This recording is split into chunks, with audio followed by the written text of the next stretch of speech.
Hi everyone. Today I'm going to talk about assumptions and modeling in a very succinct way with my own quantitative modeling experience. So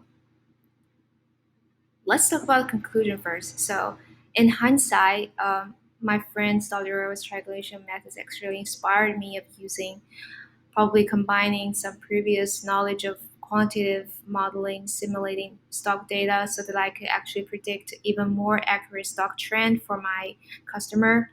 The customer does need some accurate prediction, not in extreme accuracy, but I still think I could improve that accuracy for him to better make a decision of whether to use my service or not.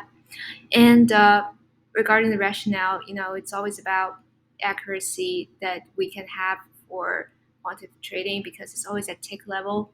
So give the complex side a thumbs up, and then you can do the easy thing with the easier method, as you already have the complex situation in mind. And that is my project. But regarding my theory, I think that you don't always have to have the purpose of, okay, what does client ask you?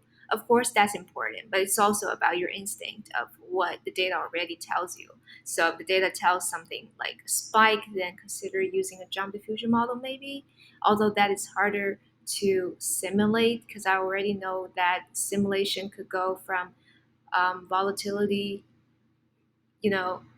used in resulted from Black-Scholes modeling, and that volatility could be used for Monte Carlo simulation of prices. But as for jump diffusion model, I'm not thinking of a direct second stage modeling method for it. But don't be afraid.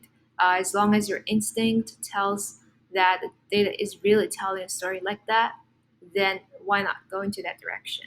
And as for the second stage, Monte Carlo has always been useful. It's already established, so sometimes second stage would not be a burden to us as quantitative analysts. So less fancy ways, just data telling.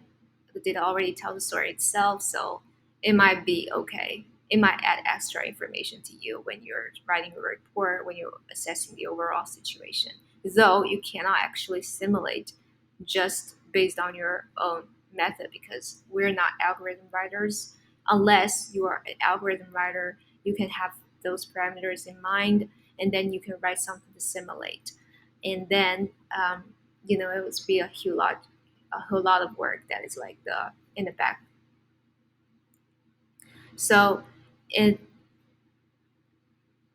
as we go to concluding something which method we should use, I think we also need to have this hindsight perspective. So like always try to keep the complex side in mind.